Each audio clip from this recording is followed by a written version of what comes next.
Welcome, Matt. Welcome to Rotorua for episode 10 of the Performance Advantage podcast. And we're here in person. Yeah, actually, we've done some videos in the past, like together. Yeah. We're in the same room, but this is our first podcast kind of together. Yeah. So yeah, it's been interesting. But 10 in a row is pretty good. Yeah, We're a day late. We're a day late this week. Yeah, kind of. Yeah. Yeah, we sort of, even, it's a holiday even today, Anzac Day in New Zealand, so Yeah. got a bit more spare time. Yeah. So I ended up coming up to Rotorua to do a bit of talks and coaching with the New Zealand Mountain Bike Performance Hub. And we had 3 days of that, so I figured I'd just, stick around in Rotorua, do some filming for some other videos, and, do the podcast with you. Yeah, well, we've had great response from the Brake Power Meter podcast. I was just checking the numbers today, and the video is available on, every single social platform out there, so that's going pretty nuts. Yeah, well, I wanted, it's been a long time that I've been working on it. I wanted to make sure that, the video, that everyone who wanted to see it or, could find it. So it's on LinkedIn, it's on your Facebook, it's on your Instagram, it's on your Pink Bike. It's on YouTube. It's on YouTube. Yeah. And, I think that the best one has been scrolling through the Pink Bike comments to see what everyone has to say because it's a harsh crowd. Overall, I think it's been pretty good feedback, so I'll just keep pumping out more videos. Yeah, no, I look forward to that. Look forward to shooting some with my mad mountain bike skills later on. It should be good. Yeah. Right, well, keeping on the power topic, I want to talk about running power.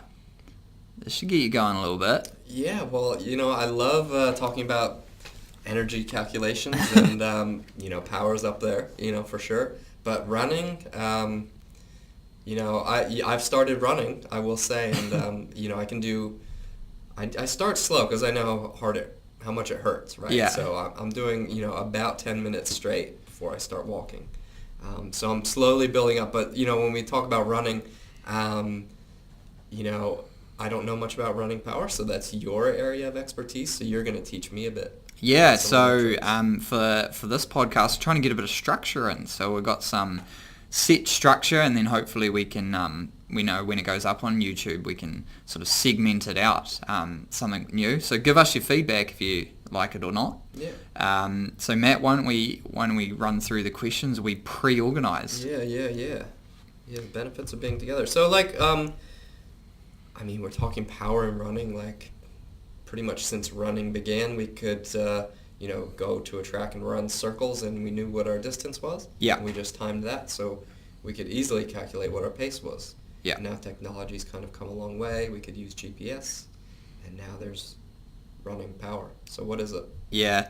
So running power is essentially how much work you're doing to cover a certain distance. Well, it's work over time, right, is the power number.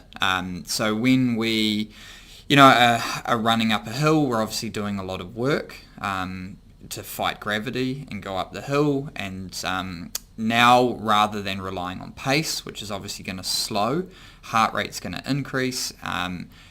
At that point in time, we didn't really know what our effort was. Especially if you're a heavier person, it's hard running up a hill regardless, right? Because you're just having to fight gravity. Now with power, we have this, objective measure of how hard you're going over a whole very different terrain. Sure, we could go to the track, and that's very representative of you versus me. 400 meters, we're on the same track, we're running around. What time did you complete? That's kind of pretty simple. But then as running has expanded, and especially trail running, the real objective measure of how fast are we going, what kind of effort are we actually putting out, has drawn us to this running power metric. Yeah, so I guess if we think about running around a track, Yep. it's flat. Yep. Right. So to do so the work that you do when you do one lap is going to be based on your weight because it's the same distance, and then we calculate in our weight, and we can calculate the work quite Yep. easily, and then to get our power, we just divided by the time that it took, and we would know what our average power was. Yeah, Um, yeah. It's fine. Just screen went to sleep. Matt got oh yeah, confused. I was got a bit worried there. But then, like you said, when you get to hills, things get a bit different. Like when I think about cycling, power kind of, like cycling, the speeds are really high, so as you go faster, like wind resistance is more of an issue. Yeah. So going off of pace in cycling, I think for a long time, actually, we've known that doesn't really make sense to kind of gauge your effort. So heart rate monitors were popular kind of as soon as they were available. Yeah. But like, how do you think training with power in running compares to training with power in cycling? Yeah. Well, yeah, just like you mentioned with the running around the track reference and the weight and the power. So if you and I go running around the track, you're, say, 60 kgs about at the moment, and I'm 75 kgs. So the effect of gravity on me is much greater because I have more mass to move through space. So if we both run the same time, I've done a whole bunch more work than you. And we can then look at our power numbers, and mine's going to be larger than yours because I've had to move at a greater mass around the track. But then what we can do, similar to cycling, is we can make that a relative measure. We can do watts per kg. So that's pretty simple. You just take your number, whatever it was, and divide it by your weight. So that starts to give us more of an indication of like, well, what are you like versus me? Whereas beforehand, we just had that one time metric. And for the elite, that's really important because in order to win the race, you need to be the fastest runner. But as we drifted down, into the greater masses of runners, whether they're your park run 5k runner or your ultra marathon 100k runner, we had no real reference point to go, well, I can't run up a hill. I have to walk. So what should I be, how should I be training? So I'm not sure if that answers your question. Yeah, well, I mean, there's really a lot to unpack there because, I think really as endurance sports athletes, we've only just started to get our head around training with power and cycling. And now suddenly we have this new, doohickey that we can put in our shoe, and now we can train the same way that we do for cycling in running. I think power is just really clean to use no matter what we're doing, because if we're talking about going fast, it's about using energy, and it's about using energy really efficiently. So it's a really nice measurement to use whether we are running or cycling. So going back to your question about the how can we use it in training, it's that using energy efficiently, right? Because and when you say it's a really clean metric, it is now. The big difference between cycling power, as people would know it if they do know cycling power, is a strain gauge. So it's actually a direct measurement of force that you're putting on whatever part of the bike. That's direct measurement. This isn't a force transducer or whatever in your shoe. It's merely depending on what unit you have. Most people are going to be using the Stride power meter. Garmin's recently released one. There's also a Run Scribe one. And so they can be on the heart rate monitor. They can be clipped onto your shorts. For the most part, they're going to be clipped onto your shoe. And because it's just clipped onto your shoe, it's not estimate, it's calculating. It is making some estimations, like the estimation, I said if you and I run around the track, I'm heavier than you, I'm going to be doing more work.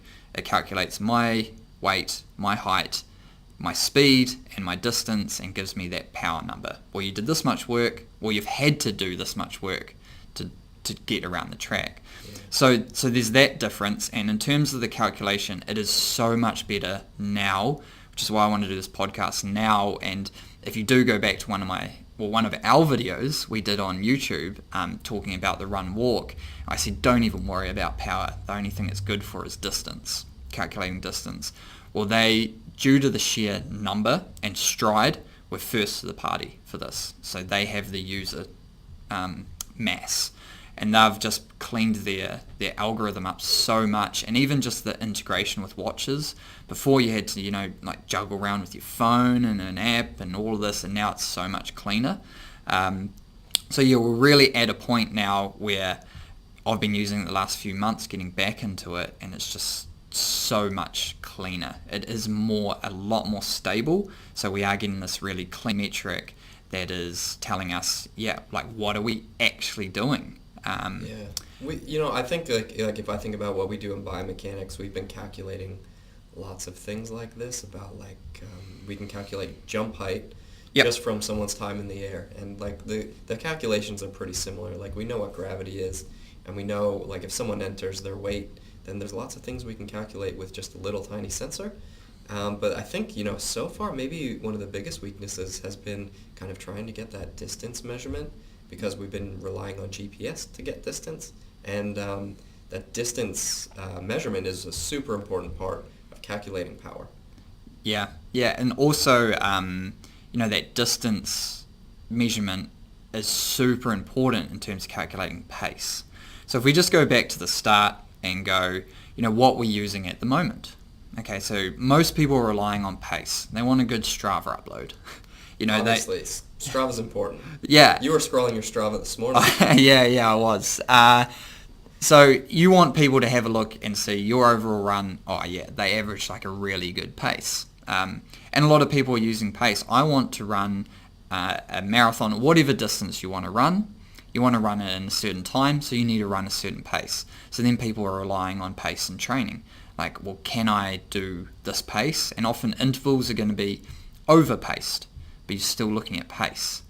Okay, and even when you then integrate heart rate into the mix, so some people might understand, look, I live in Rotorua, I train around the Rotorua forest. That's really undulating. People understand, and I can't rely on pace, and this effort needs to be quite easy, so I'm going to use my heart rate. But then there's so many factors that go into influencing your heart rate. Yeah, because you get uphills, you get downhills. Yeah, and then you're trying to do intervals, so heart rate becomes irrelevant. It becomes more important about the effort you're doing. So when we start to look at that, so yeah, people are using pace, and distance is really important. Time is obviously there's no GPS signal for time. Time's easy. Let's say you're in the forest and there's trees, and the trees influence your GPS signal. Now potentially your distance measure is not that accurate. So now you're running faster than you think you are. And so everything's good, but your actual training adaptation is maybe not so good. Or on the other side of that, it's a lot longer, so you're running slower.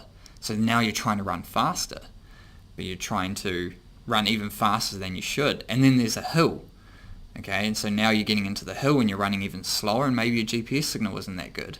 So you kind of, at a certain point, you kind of maybe don't know what you're doing. Yeah, I mean, pace is definitely good. Like, it's been around, it's what people use, it's what people rely on.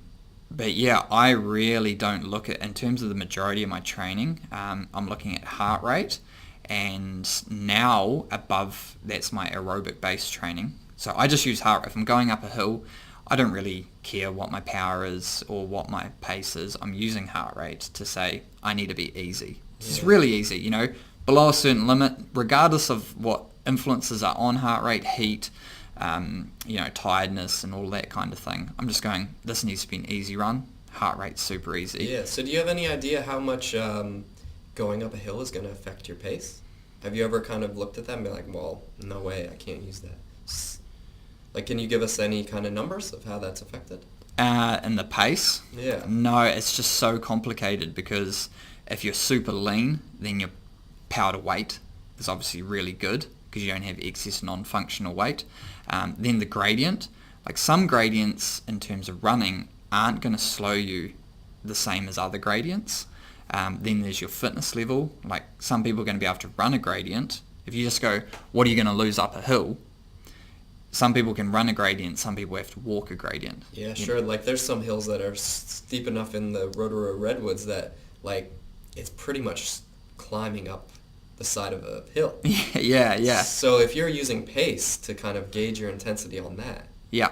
You're pretty much climbing with your hands and your feet. Like, Yeah, and then like also people are these pace calculations that people are doing for whatever kind of event that they're doing, they're generally taken from a road type of scenario, but then they're going to train on the trails, and obviously there's stopping, there's starting, there's curves, there's ups and downs, there's technical terrain and things, and so yeah, in that sense, imagine having an objective measure to say, look, if you were running on the road, if you were running up a hill, if you were running down a hill, if you were running in the technical trails, if you're running on gravel, you're running on the beach, this is how much effort you're doing. so that's pretty much, that's power, isn't it? That's power. That's what we have now. And we now have a super stable platform that we can use. Sweet. I mean, that's really what we need, right? Like, if we're going to try and make improvements, we need a really good measurement to kind of know what we're doing in our training or at any time. So, now that we don't have to go off of kind of a shaky measurement, I think, maybe what we'll see is people start running faster because they're training more efficiently. Yeah, and like we can get into different metrics that this power meter can also give us because it's based on their calculations. There's certain metrics that are needed to calculate power. So like I said, you obviously need your mass, and then you need to know how fast you're going. But then there's a couple other things that you need to know, and that's vertical oscillation and ground contact time. So let's just say, if I'm running super slow cadence, doesn't really matter what the number is, you just need to know that it's really slow. I'm having to travel a really long distance per stride. Compared to if my stride rate was really fast, I'll be supposed to be taking heaps of strides so I don't need to travel as far per stride. I can just take more strides. But then if I take less strides, I have to travel a really long distance per stride. Yeah, so running pace is pretty much how far you're going in each stride times how many strides you're doing every second, isn't it? That's it. Yep. Yeah. So the power meters that we're using when we're running can actually calculate those two variables? Yeah, and so in order to travel forward, I obviously can't be on the ground. That's part of what defines running, is 2 feet leaving the ground at the same time. And therefore I need to travel up and forward. So how much I travel up is actually quite important, because if I travel too far up, I'm now wasting energy. So that's vertical oscillation. And then on the down, so I've traveled up, I've traveled forward, now I'm landing. Maybe I've overstride. So I've landed with my foot in front of my center of mass, and I've put my heel down first, a heel strike. So you get a braking force. You get a braking force, but you also then have to roll from your heel onto the midfoot, the ball of the foot, onto the toe off. So now I've spent a lot of time on the ground, and that's ground contact time. So is that something that's going to change, with someone's, maybe running skill level? Yes, definitely.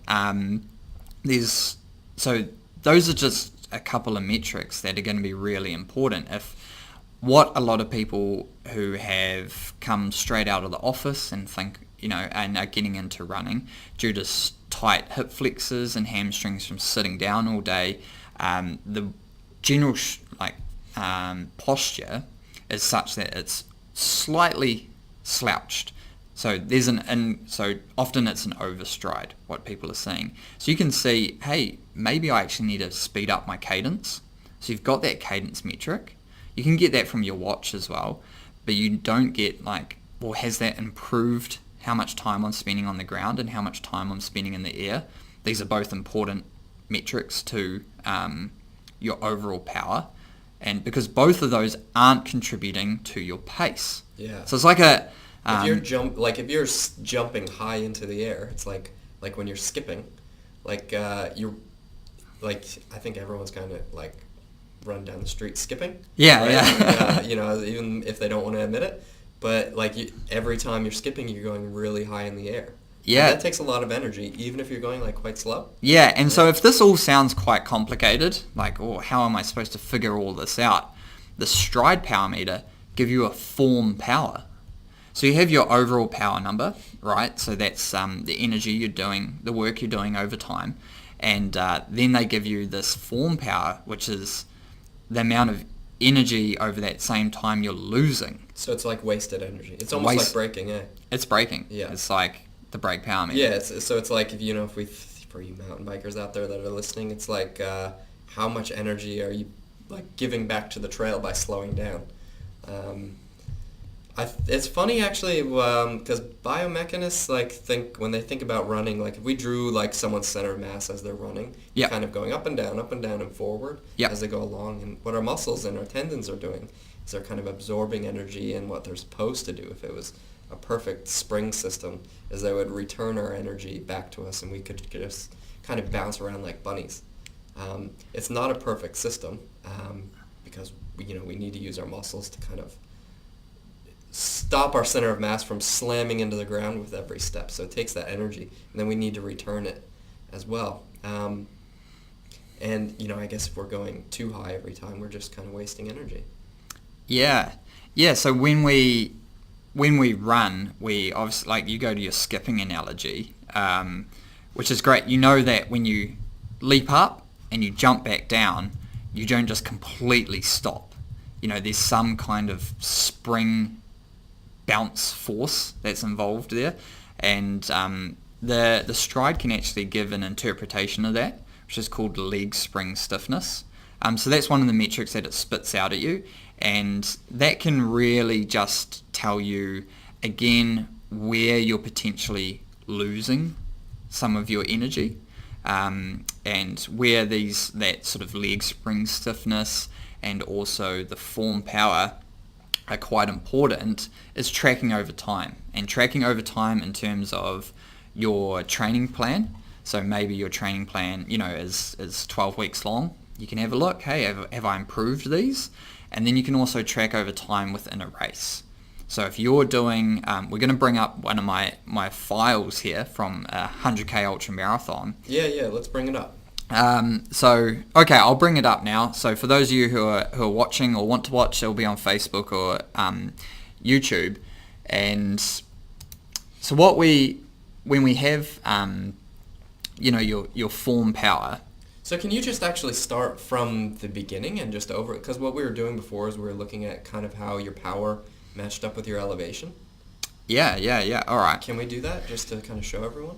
Yeah. So if we, at the moment, the graph, as you guys would all know, looking at your Strava graph, any kind of graph, is just my pace over the course of time. So pace is up and down, up and down. Yeah, so this is the Taupo Ultra Marathon, and yeah, you can see like my pace is all over the show. So if I just looked at that, you'd think, well, I haven't done a very good job at pacing.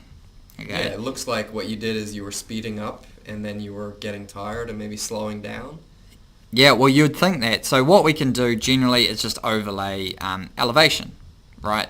Okay. And so you overlaid elevation, and what I can kind of see is as you start to go up a hill, you slow down, which kind of makes sense, right? Because you're pretty comfortable with pacing, and you know that if you're going uphill, it's going to be a bit harder because you're carrying your weight then against gravity. So you just need to slow down so you don't put in too much effort, right? Yep. Then I can see you go down the hill, and your pace goes up.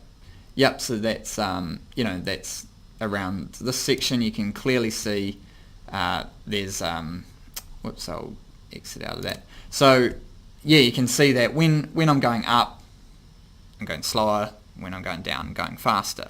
And that can help give you a bit of an insight to, okay, maybe you haven't paced it so badly.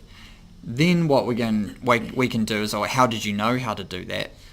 Well, we can grab some heart rate data and put that over the graph. And it makes it kind of hard if we just have a look at, say, the first, 50 Ks of the race. Again, it's kind of like it starts to creep up. Yeah. For whatever reason. And in this instance, I'll tell you what reason. Maybe dehydrated? Well, not. I mean, there is that's definitely a factor. But I was. I thought my pace was off what it should be, so I decided to speed up, and I felt comfortable. So some people might not even use any metrics. They might just use what, or is still, I guess, termed a metric, RPE, rating of perceived exertion. So I felt fine. I felt great, and this is data from my first 100Ks, and obviously it's early on in the race. Here on the graph that we're looking at is 2.5 hours, and I thought, no, I need to speed up. Okay. That's pretty standard. We see that a lot. Yeah, don't we? it's very, very typical. Especially you come to a race, you're really fresh, and you're like, oh yeah, I can go harder than this. So you do. Yeah, well, I mean, it's 100Ks, right? So at the point, this is around 20 odd, 30Ks in to 100. I was fit enough to run 100Ks. My goal was under 10 hours, which is 6-minute Ks. So like that's the level of fitness I have. So of course 30Ks into the race, I feel like I can speed up. Yeah. That's sort of the point of my training. Anyway, so then I thought my pace was down. I need to pick it up, and then my heart rate goes up. So what was happening, which I know retrospectively, looking at it, because once I got to halfway, my time, so I thought I was running at a certain pace and I was going to arrive at 50Ks at just over 5 hours. And I thought I need to speed up here. And then even, I was like, okay, I'll get there just over 5 hours now that I've sped up and my average pace is what my watch was telling me. And I get there 10 minutes before 5 hours. Okay. So you obviously ran too fast. No, not according to my watch. My watch had given me 53Ks. So my GPS wasn't working and it made me look like I was running slower than I was. So I get to the actual 50K mark and I'm way ahead of schedule. I've sped up too much. Although only, on my watch it just said, hey, I'm running to pace. This is how fast I need to be going. I need to be running around 6-minute Ks. My heart rate starts going up and I'm like, nah, I need to get sub 10 hours. So when did you do this race? This was a while ago, maybe over a year ago? End of 2016. Okay, so a couple this years is a while ago. Yep. Maybe when you didn't know too much about power. Yeah, so I only got a power meter, running power meter a month or so before this, and I'd done a bunch of calculations, but I still wasn't, like I said, it was really unstable, and I just wasn't confident enough that I could trust it for my pacing. And then when you look, if I can remove all this heart rate data, all this pace and elevation data, you can you can see a very stable output until the end when I'm like, completely, well actually that's completely wrecked. Okay, so your power starts to go down there after about 6 hours, which but in makes that sense. Point, what I needed to look at was power. I needed to know, like, essentially this is the level of energy I can expend per hour, per kilometer, even though it looks like, because of my GPS accuracy is a bit off, that I'm running a bit slow. I know from previous testing that if I'm putting out 300 watts, I'm running 4-minute Ks. Like, that is the energy equivalent. So if I think, I've got to speed up, well, it's not there, it's not available. Yeah, so this is really hard for someone. Like, I'm thinking about, even you as a runner, you're going for, like, your aim is to run a certain time. Yeah. So what you think in your head then is, I need to run this pace. Yeah. Right? And I need to do this pace the whole time. Yeah. To be able to hit my target of time. Right? Yeah. That's what pace is, right? That's yeah. how fast you're running. So if you run that pace, you're going to get there in this time. And over a whole race where, that kind of makes sense. But what you need to do is you need to use that power then to kind of make pacing adjustments on the fly based on the terrain, don't you? Yeah, and that's the big one, with the Rotorua Marathon for me coming up next Big event weekend. for you. It's Big the one event. I've been training almost Yeah. 20 weeks for. Yeah, that's a long time. I'm definitely relying on power. I've done a lot of testing with it, hence this podcast. And because sure you can have your end goal, your time goal, but how do you distribute your pace? On the flat, it's super easy. On the flat, if it's just a dead flat course, I did the Christchurch Marathon last year, and I almost had no variation in my pace because it was dead flat, and I knew I needed to run this to get under 240, and I did. So that's great, and I was able to speed up a little bit at the end, even better. But then, once you get into ultra marathon running, and you have trail running, and you have all these different factors that are influencing pace, it becomes really hard to look at it in any real moment of time. So you can use, and what I learnt to do for the next one was take, still using power as a reference point, and take a 10k average split. So, you've got the average pace over that 10 kilometres. I'm not looking at it per kilometre. So you get a good chunk of your time, of your race, before you actually start to look at what kind of pace you're doing. Okay, so you kind of know what pace you're going to do at that given power, don't you? Yeah. And that kind of puts your mind at ease, doesn't it? Because you are going for that time in the end.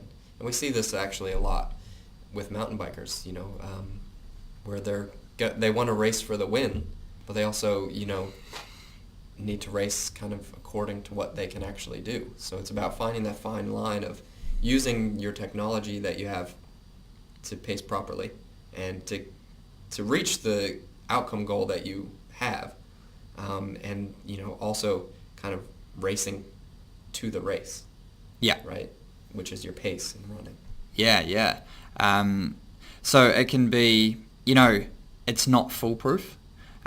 There's influences like, even if I had looked at my power in this, which I did as a reference during this 100k that we're referencing on the video, I didn't incorporate me wearing a camelback full of water and all of my compulsory gear. So you probably have to take a hat and a jacket, some food, some water. Yep. You're at 3 kgs, suddenly you're heavier. Yep. Which means when you're going up a hill, you're doing more work. Yep. Which means it's going to be harder on you, isn't it? Yeah. You're doing more work. Yep.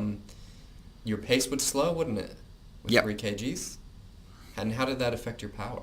So you can't see that because I didn't update my power with the device. Ah, I see. So, okay. Yeah. Okay, yeah. so since we're not using a strain gauge Yeah. to measure actually the force that we're putting in, we rely on us inputting a measurement. Yeah, the data. Yeah. Okay. So okay. so it's like I said, it's not a direct measurement, it's an algorithm.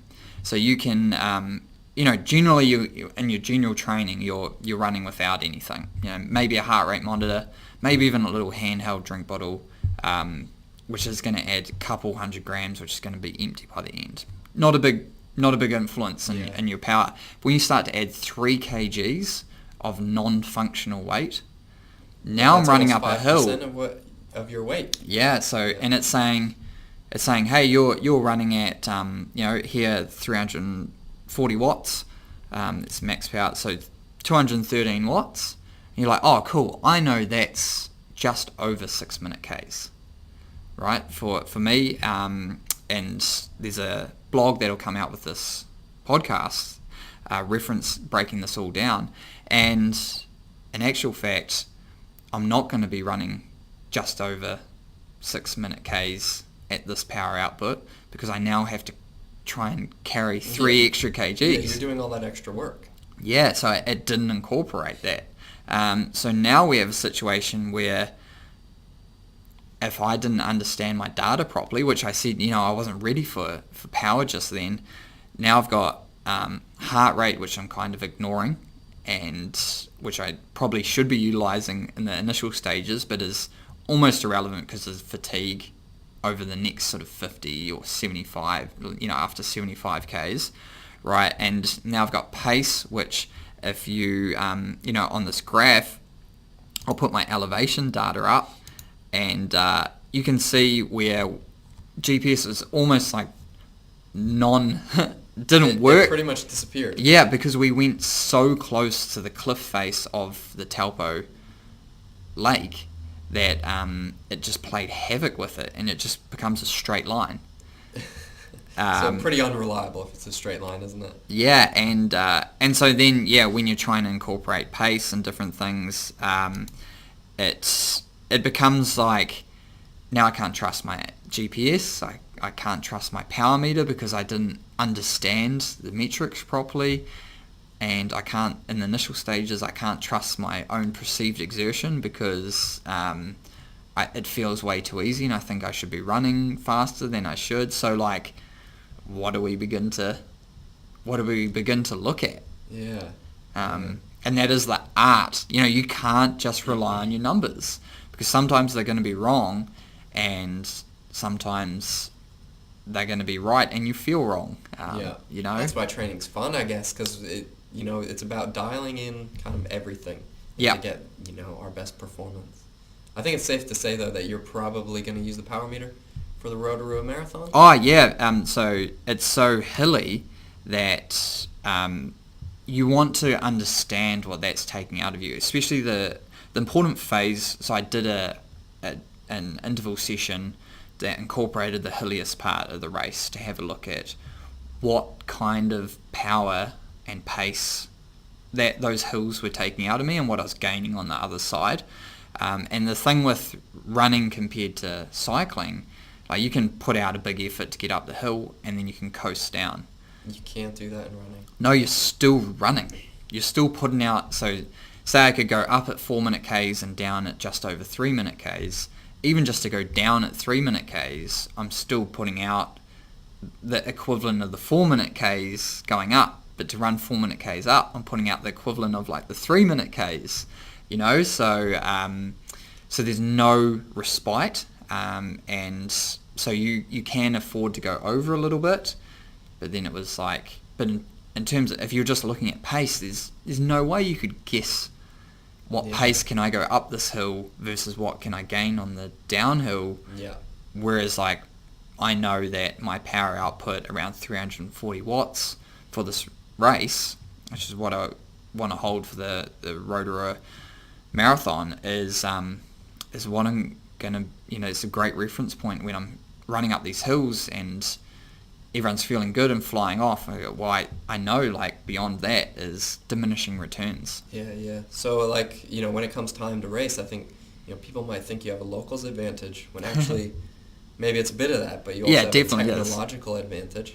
Yeah. Like in that instance. But again, if one dude or two dudes or a pack of 5 people are just ahead of me, like, am I just going to let them run away?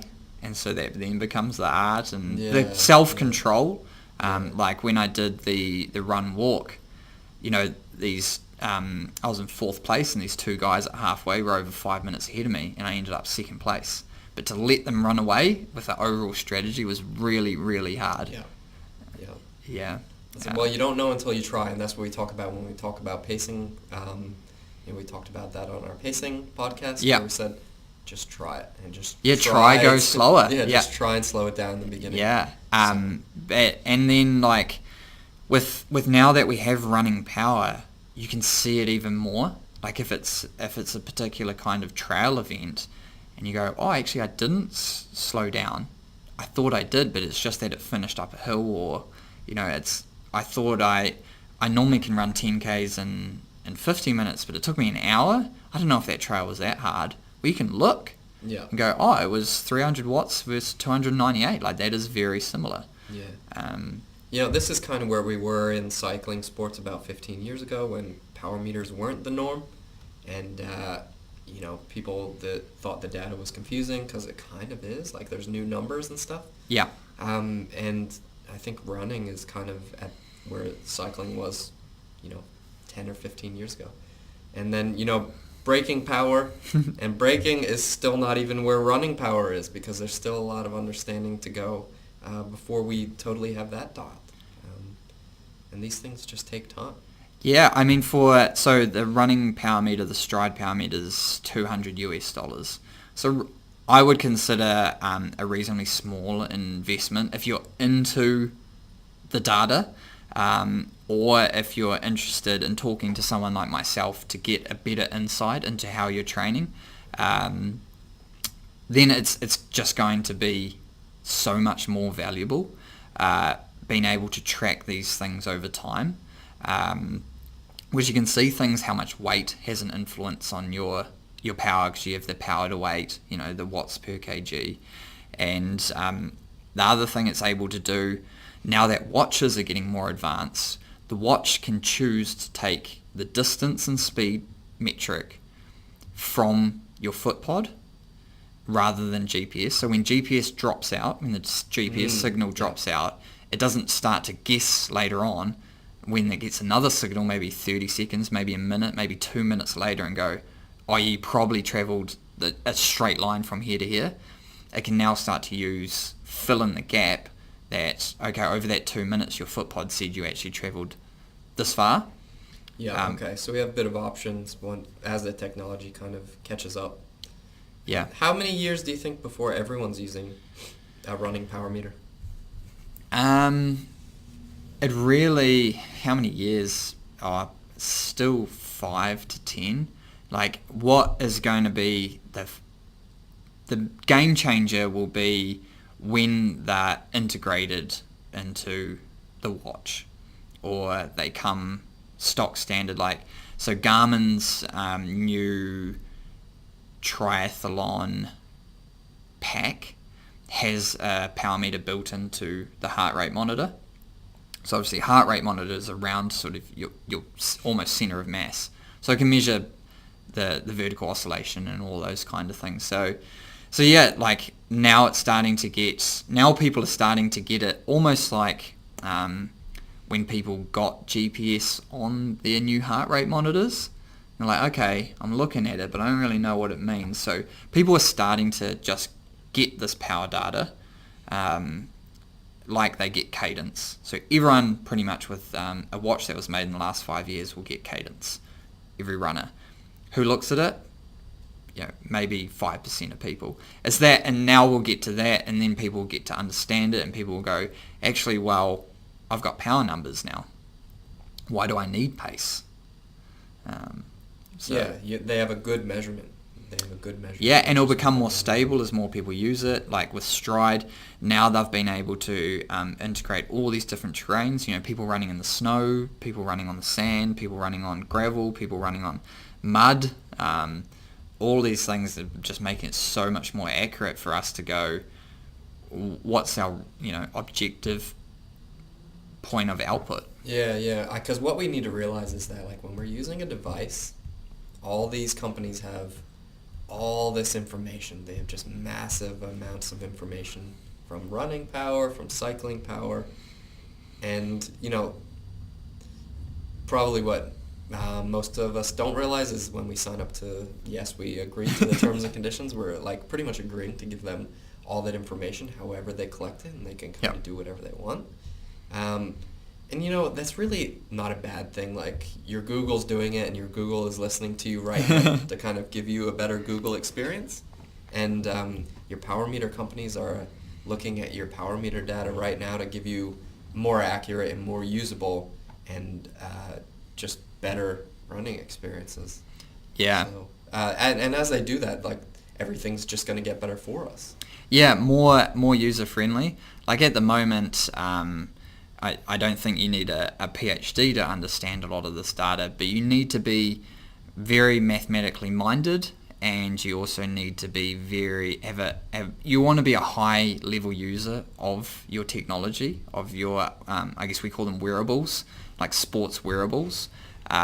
Otherwise, if you're still trying to grasp what pace and heart rate mean in terms of zones and how they are influenced by different terrains and different elevations and things, then then power is going to be still beyond you as a user. Otherwise, if you are working with a coach or you'd like more insight, what you'd want to do is consult with someone because it will help. And even if like what I'm able to do with athletes is they can come to me and have no idea about power.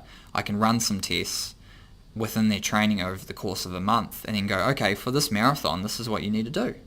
Just have a look at this number, and this is going to be really important. And so now they don't need to know. They just need to know, like, that is their threshold, and this is... Well, there's the importance of having a coach, right? But even some coaches are, I don't want to say behind the eight ball, but it's an investment in technology, and it's an investment in a lot of time to understand a lot of this stuff. Yeah, I mean, it's like anything, though, that we're learning. Like, whether you have to learn how to use a new email server or anything, like, there's just different kinds of learning curves. And actually, when you're using Power, it gives you lots of information, and maybe you don't need all of it, but the more you look at it, and, as someone who's training, like, we're going to look at that, and whether you're looking at big chunks or small chunks at a time, just over time, that's how we start to learn it. Yeah, exactly, and more people will begin to share things. Look what's per kg I held for that marathon. Like, imagine that. That's completely different than look at my average pace. Yeah. Wow, look, I was able to decrease my vertical oscillation by 2 centimeters by increasing my cadence. These are... Wasted way less energy. Yeah. Like, then you go out and you run, and you're like, oh, how can I waste less energy? Yeah. And, that's when everyone starts to improve just from having more information. Yeah, more information, more usable information, more reference point. At the moment, it's a lot of high-end athletes that are using these things, so a lot of the numbers are very indicative of, like, I saw a big article on the power numbers for sub 3 hour marathoners based off of, like, a collection of, like, 1,000 people. You're like, okay, that's not where the majority of people are running their marathon. How do these numbers apply once you get maybe over 100 kgs? And how do these numbers apply when you're walking a majority of your race and that kind of thing? So there are definitely next level up calculations in terms of running effectiveness, and like your comparable leg spring stiffness by dividing by your weight. And so you can get really you can riding a bike, like your bike power, you can start to really look at vertical ascent meters and all that kind of stuff. And, like, I don't like sometimes when new technologies come out, I think people are a bit scared off because they think it's a bit too complicated. But really, it can give you really, really complicated metrics, but it's important to understand that there are things that can really benefit you that aren't super complicated. But, like, I think the metrics need to cater to everyone, and that's how we'll improve. Yeah, and at this stage, like, it requires a couple clicks to get the further information at the base level. Like, if you're looking on the video, I have my average pace, I have my time, I have my average power, I have my average heart rate, I have average vertical oscillation, which, you don't need to look at, and I have the distance, right? So distance, time, pace, heart rate, we already get those. They're standard. Yep, so the only extra couple I have is, and normally it's not actually vertical oscillation, it's cadence. So I don't know why that's popping up, but generally it's cadence, and we already get that. People are already ignoring that. So now there's just like one extra thing, which is my average power, right? And yeah, that's really just a matter of, like, either reading some articles if you're interested in figuring out, like, what power should I be holding for a certain event, and because what you do is similar to the bike, you just do a test, either a critical power test of 9 and 3 minutes, or you take, like, a 10k run that you've done, and then you can just calculate, okay, well, I should be able to hold this, and you can do some training intervals at that, and it's really, you can do, like, I did the Rotorua Marathon coming up, did a couple intervals last night, and I did them on the way to a club run, and it was through the forest, but I knew, well, these are more intensity-based strength intervals. They're not like flat-out leg speed fastness ones. So I could just look at my power. Like, oh yeah, that's equivalent to running 330s on the road, so that's cool. I'm in the right zone. I can't use my heart rate because it's too high. Like, it could be anything. It could be super high, or high, or like all right. Yeah. But at those intensities, and then like with pace, obviously, is so undulating. Is on gravel. I got no idea what that reference is. Yeah. Yeah. And then it's hard as well. Like, is it 6 out of 10 or 8 out of 10 hard? Yeah, I have problems with the RPE because also depending on your level of freshness is going to kind of determine maybe how you feel how hard it is. Yeah. So yeah.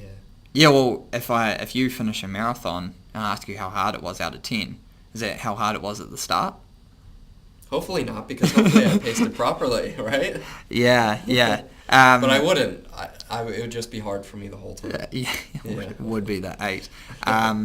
Yeah, so I don't know, Matt, like this is all very new to you. Obviously power's not, but the integration of power into running. Is there any other questions you'd have? Like if you were going to purchase a power meter, what would be the first couple of things you'd ask me straight off the bat? I think what I'd do is I'd just get a power meter. Yeah. And I would just use it and start to gain information on myself. And I think that's a really important thing, is to kind of take the first step of understanding the information. And then I would start to ask you some of the more complicated things of how to improve my running.